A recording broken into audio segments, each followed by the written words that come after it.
जय हिंद दोस्तों। आज हम डिस्कस करने वाले हैं परमार वंश के 51वें राजा प्रदीप शाह एवं कुमाऊं के चंद वंश के राजा कल्याण चंद के बीच संबंध। दोस्तों, इससे पिछले टॉपिक की बात करें तो हम यहाँ पर अभी तक परमार वंश के 50वें राजा उपेंद्र शाह एवं प्रदीप शाह का पार्ट 1 क्लियर कर चुके हैं। दोस्तों, पिछले टॉपिक में हमने जाना कि परमार वंश के 51वें राजा प्रदीप शाह एवं कुमाऊं के राजा देवीचंद के बीच आक्रमण होता है और 1723 ईस्वी में पहला आक्रमण होता है जिसमें गढ़वाली सेना की हार हो जाती है। उसके बाद फिर से आक्रमण करते हैं कुमाऊं के राजा देवीचंद गढ़वाल की सेना पर और इस बार श्रीनगर को टारगेट बनाते हैं, लेकिन इस बारी प्रदीप शाह की जीत हो जाती है, यानी गढ़वाली सेना की जीत हो जाती है और कुमाऊं का चंद वंशीय राजा देवीचंद हार जाता है। उसके बाद दोस्तों, गढ़वाल में तो राजा प्रदीप शाह ही शासन कर रहे हैं, लेकिन देवीचंद की मृत्यु के बाद अब वहां पर उनके पुत्र कल्याण चंद आ जाते हैं। तो चलिए दोस्तों, टॉपिक की ओर बढ़ते हैं और डिस्कस करते हैं राजा प्रदीप शाह एवं कल्याण चंद के बीच संबंध। दोस्तों, हुआ ये कि राजा देवीचंद की मृत्यु के बाद अब कुमाऊं में आ गए हैं राजा कल्याण चंद और एक समय की बात है, उस टाइम कल्याण चंद की बेटी की शादी थी, यानी कल्याण चंद की बेटी का ब्याह होना था और जो गढ़वाल के राजा हैं प्रदीप शाह 51वें राजा, इनको अपने जो आसपास क्षेत्र के राजा हैं उनसे एक अच्छा संबंध बनाना था, एक अच्छा रिलेशन बनाना था और इस वजह से ये क्या करते हैं, इस कल्याण चंद की बेटी के ब्याह में एक प्रतिनिधि भुजबल यानी 1731 ईस्वी में एक प्रतिनिधि भुजबल सिंह को भेजते हैं कुमाऊं कल्याण चंद की बेटी की शादी में शामिल होने के लिए। और साथ ही साथ अब बात करें दोस्तों सन 1737 ईस्वी की, तो 1737 ईस्वी में प्रदीप शाह ने वकील श्री बंधु मित्र और लक्ष्मीधर ओझा को कल्याण चंद के दरबार में भेजा। क्यों भेजा? मैत्रीपूर्ण संबंध बनाने के लिए, यानी एक मित्रता घोषित करने के लिए कि हम एक दूसरे के मित्र हैं, ये राज्य एक दूसरे के मित्र हैं। तो उसने इन बंधु मित्र और लक्ष्मीधर के पास मैत्रीपूर्ण पत्र और उपहार भेजे, जो कि राजा कल्याण चंद ने एक्सेप्ट की और साथ ही साथ कल्याण चंद ने भी मैत्रीपूर्ण पत्र एवं उपहार गढ़वाल के 51वें राजा किसको भेजे? प्रदीप शाह को भेजी। तो यहाँ पर दोस्तों एक मित्रता स्थापित हो गई है इन दोनों राजाओं के बीच और इन दोनों राज्यों के बीच। तो दोस्तों, ये एक ऐसा समय है कि कुमाऊं के चंद वंश एवं गढ़वाल के परमार वंश के बीच मित्रता स्थापित होगी। अदरवाइज हम पिछले वीडियो में देखते हैं कि कई बार ये राजा आपस में लड़ते रहते हैं, झगड़ते रहते हैं। अभी पिछले वीडियो की बात करें तो प्रदीप शाह एवं देवीचंद, जो कि कल्याण जी के पिता हैं, कल्याण चंद जी के पिता हैं, उनके बीच आक्रमण होता है और अब प्रदीप शाह और कल्याण चंद के बीच क्या मित्रता स्थापित हो गई है। एक बार दोस्तों इसमें ऐसा समय भी आता है कि जब गढ़वाली और कुमाऊं यानी चंदवंशीय सेना यानी पंवार एवं चंदवंशीय सेना दोनों मिलकर एक साथ युद्ध लड़ते हैं अन्य राजाओं से। तो यहाँ पर इतनी कठोर और एक तरफ से कह सकते हैं स्पष्ट मित्रता घोषित हो गई है इन राजाओं के बीच। अब बात करते हैं दोस्तों इसके बाद जब इनके बीच मित्रता स्थापित हो गई है तो अब होता यह है कि गढ़वाल एवं कुमाऊं के राजा यानी गढ़वाल के राजा प्रदीप शाह और कुमाऊं के राजा कौन? कल्याण चंद क्या करते हैं? जयपुर के राजा यानी जयपुर सवाई के राजा जय सिंह को क्या भिजवाते हैं, पत्र भिजवाते हैं, यानी मित्रता पत्र भिजवाते हैं, उपहार भिजवाते हैं और उसके साथ भी मित्रता स्थापित कर लेते हैं। ये दोनों के दोनों राजा। अब इन दोनों राजाओं में तो ऑलरेडी मित्रता हो चुकी है, फ्रेंडशिप हो चुकी है। अब ये अपनी फ्रेंडशिप को आगे बढ़ाने के लिए काफी प्रयास करते हैं। तो जयपुर यानी यहाँ पर सवाई के राजा जयसिंह से भी इन्होंने मित्रता स्थापित कर ली है। इनका टारगेट यही है दोस्तों कि अन्य राजाओं से मित्रता, यानी हम किसी प्रकार का द्वंद्व ना रखें अन्य राज्य के प्रति। तो एक अच्छा समय मान सकते हैं इस समय गढ़वाल में और कुमाऊं दोनों में, क्योंकि इस समय लोग मित्रता पूर्ण से रहना चाहते हैं, राजा मित्रता पूर्ण से रहना चाहते हैं। अब बात करते हैं दोस्तों कि रोहिलों का आक्रमण। ये सबसे इंपॉर्टेंट पॉइंट है दोस्तों इस पूरे टॉपिक में, क्योंकि अब धीरे धीरे परमार वंश की समाप्ति होने जा रही है, यानी परमार वंश अब समाप्ति की ओर है और अब रोहिलों का आक्रमण होगा। उसके बाद 2-3 राजा गढ़वाल पर शासन करेंगे, उसके बाद फिर गोरखा शासन आ जाएगा 1804 ईस्वी में। अभी हम डिस्कस कर रहे हैं कब से कब तक, 1717 से लेकर 1773, यानी हम अभी प्रदीप शाह के बारे में डिस्कस कर रहे हैं। इसके बाद 1804 में गोरखा शासन आ जाता है और 1815 ईस्वी तक गोरखा शासन रहता है। कहां पर, आपके संपूर्ण उत्तराखंड। उसके बाद फिर टिहरी रियासत वापस। तो ये सारी बातें हैं, इसको हम आगे चलकर पढ़ेंगे। अभी जान लेते हैं दोस्तों रोहिलों का आक्रमण क्यों हुआ। दोस्तों रोहिलों का आक्रमण के पीछे एक कहानी है। हुआ ये कि जब कुमाऊं का राजा यानी चंद्रवंशीय राजा कल्याण चंद मृत्यु की ओर पहुंच जाता है, यानी जब उसके सर के ऊपर मृत्यु मंडरा रही होती है, यानी जब उसके आखिरी दिन आ जाते हैं तो वो थोड़ा सनक जाता है। सनक जाता मतलब उसकी खोपड़ी खराब हो जाती है। वो क्या करता है कि प्रजा में कई सारे ब्राह्मणों की आंखें निकाल देता है, काफी सारे चंद्रवंशी अच्छे तगड़े इंसानों को मार देता है। और ऐसा क्यों करता है, इसलिए करता है दोस्तों, एक्चुअली होता यह है, इस कल्याण चंद का पुत्र रहता है दीपचंद। कौन, दीपचंद।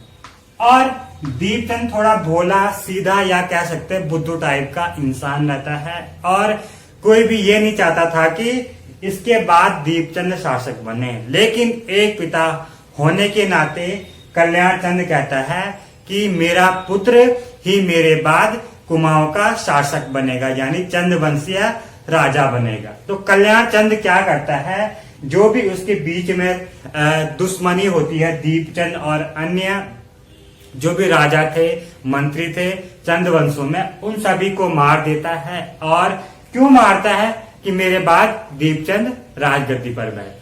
तो ये क्या करता है दोस्तों, सबको मार देता है जितने जितने इसको लगता है कि पावरफुल है, थोड़ा शक्तिशाली है, जो कि कुमाऊं की राजगद्दी पर बैठने के लायक थे, उन सभी को मार देता है राजा कल्याण चंद।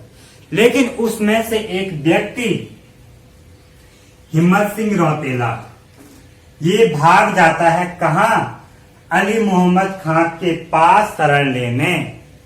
किसके पास, रोहिला था अली मोहम्मद खान, इसके पास शरण लेने भाग जाता है हिम्मत सिंह रौतेला कल्याण चंद से बचकर, और कल्याण चंद इसे मरवा देता है। जैसे कल्याण चंद को खबर पहुंचती है कि ये हिम्मत सिंह रौतेला भाग गया है अली मोहम्मद के पास, तो इस हिम्मत सिंह रौतेला को मार देता है कल्याण चंद। और जैसे ये खबर पहुंचती है इस किसको, मोहम्मद खां, अली मोहम्मद खां, तो मोहम्मद खां कहता है कि तुमने क्यों मारा है इसको, हिम्मत सिंह रौतेला, जो कि मेरे पास शरण लेने आ रहा था।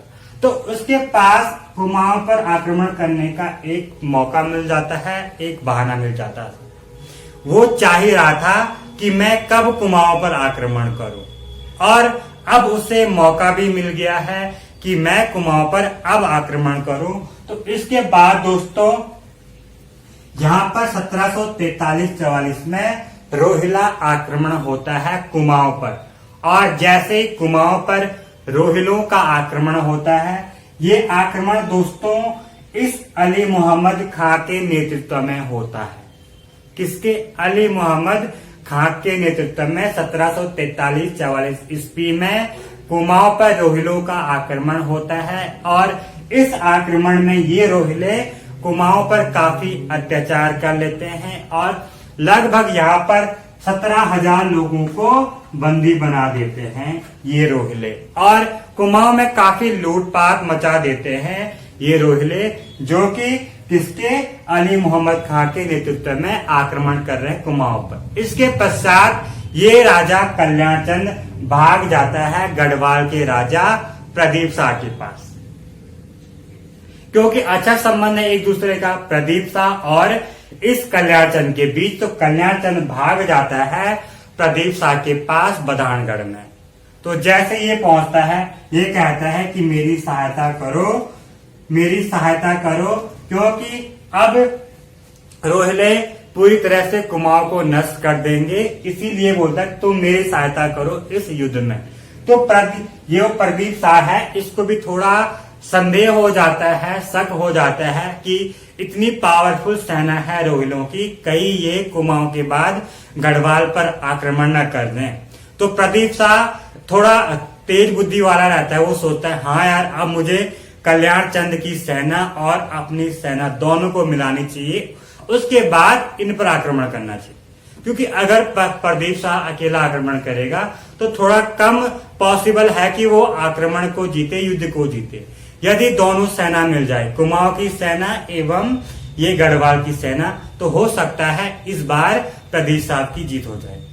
इसके बाद दोस्तों होता यह है कि गढ़वाल के राजा प्रदीप शाह एवं कुमाऊं के राजा कल्याण चंद दोनों मिलकर एक साथ आक्रमण करते हैं, किस पर? रोहिलों पर। और इस युद्ध को जाना जाता है द्रोणागिरी युद्ध, क्योंकि ये युद्ध द्रोणागिरी पर्वत के आसपास होता है, इसलिए इसको द्रोणागिरी युद्ध के नाम से जाना जाता है। और लेकिन इसमें भी दोस्तों इन दोनों की सेना हार जाती है, यानी गढ़वाली सेना एवं कुमाऊं की चंद्रवंशीय सेना दोनों हार जाती हैं और रोहिलों की जीत हो जाती है। इसके पश्चात ये क्या करते हैं रोहिले, इस कुमाऊं के राजा कल्याण चंद को कहते हैं कि अब 3 लाख रुपए दो। एक तो तुम पहले ही हार गए थे, ऊपर से दोबारा आक्रमण करते हैं और डबल सेना के साथ। तो कहता है ये रोहिले कि अब 3 लाख देने पड़ेंगे। अब होता ये दोस्तों, ये कुमाऊं का राजा कल्याण चंद हाथ खड़े कर देता है कि जी मेरे पास तो एक भी पैसा नहीं है, मैं तो ऑलरेडी अपने पहले धन लुटा चुका हूं आपके पास इस युद्ध में, पहले आक्रमण में। तो अब दोस्तों ये कुमाऊं का राजा कल्याण चंद प्रदीप शाह को सहायता के लिए बोलता है और प्रदीप शाह मदद करते हैं इस राजा कल्याण चंद की यहाँ पर 3 लाख रुपए देने में। तो दोनों के दोनों युद्ध हार चुके हैं दोस्तों। काफी शर्म की बात है ना, यानी पूरा उत्तराखंड यानी गढ़वाली एवं कुमाऊनी चंद्रवंशीय दोनों की दोनों सेनाएं हार गई हैं रोहिला से आक्रमण। अब दोस्तों होता यह है कि रोहिलों का पुनः आक्रमण। इसके बाद भी रोहिले चुप नहीं रहते हैं, फिर से वो आक्रमण करते हैं, लेकिन इस बार आक्रमण करेंगे गढ़वाल पर। सन 1757 ईस्वी में रोहिले नजीब खां के नेतृत्व में गढ़वाल के देहरादून क्षेत्र पर आक्रमण करते हैं और इस बारी होता ये दोस्तों, फिर से राजा प्रदीप शाह की सेना हार जाती है और ये रोहिले देहरादून के क्षेत्र को जीत जाते हैं और अपने अधिकार क्षेत्र के अंतर्गत कर देते हैं देहरादून के क्षेत्र को।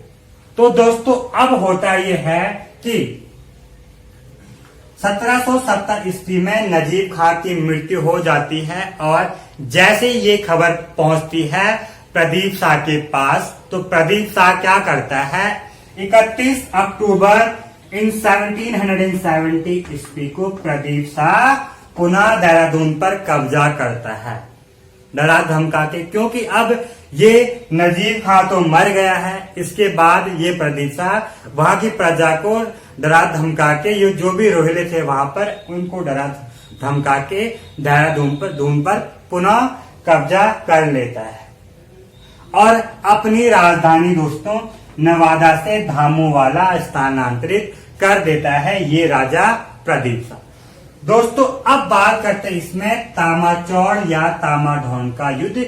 ये युद्ध भी काफी इंपॉर्टेंट है एग्जाम की दृष्टि से, तो ये भी आपको पढ़ना। ये दोस्तों ये युद्ध के पीछे यानी इस युद्ध के पीछे थोड़ी लंबी कहानी है जो कि इतनी इंपॉर्टेंट नहीं है। इसमें आपको सिर्फ एक दो फैक्ट याद रखने हैं कि क्या क्या फैक्ट है। प्रदीप शाह व शिवदेव जोशी के बीच होता है तामाचौड़ या तामाढौन का युद्ध, जिसमें प्रदीप शाह की हार हो जाती है और प्रदीप शाह के सेनापति नरपति गुलेरिया की मृत्यु हो जाती है। तो यही आपको ध्यान रखना है कि तामाचौड़ का युद्ध या तामाढौन का युद्ध किन किसके बीच हुआ था। तो प्रदीप शाह एवं शिवदेव जोशी के बीच हुआ था, जिसमें प्रदीप शाह की हार हो जाती है और नरपति गुलेरिया जो कि प्रदीप शाह का सेनापति रहता है उसकी मृत्यु हो जाती। तो यही इंपॉर्टेंट फैक्ट है, क्योंकि कहानी पढ़ेंगे तो उससे बेटर ये है कि हम इंपॉर्टेंट फैक्ट याद करें और जल्दी से पूरे उत्तराखंड की हिस्ट्री को कंप्लीट करें। तो आपको सिर्फ इंपॉर्टेंट फैक्ट याद रखने हैं दोस्तों इसमें। अब बात करते हैं दोस्तों इस राजा प्रदीप शाह के शासनकाल में क्या क्या घटनाएं हैं। जैसे दोस्तों बात करें 1757 यानी रोहिणों का पुनः आक्रमण होता है गढ़वाल पर। तो उस समय 1757 ईस्वी में भारत में एक बड़ी घटना हुई, जिसमें कह सकते हैं प्लासी का युद्ध, यानी एक बड़ा युद्ध हुआ था प्लासी का युद्ध, जो कि 1757 में हुआ था। 1757 यानी 1757 में प्लासी का युद्ध हुआ था। अगर एग्जाम में क्वेश्चन बने दोस्तों कि प्लासी के युद्ध के समय गढ़वाल का राजा कौन था, तो कौन था? प्रदीप शाह। कुमाऊं का राजा कौन था? कल्याण चंद। तो यहां से इंपॉर्टेंट फैक्ट बन सकते हैं, क्वेश्चन बन सकते हैं। बात करें दोस्तों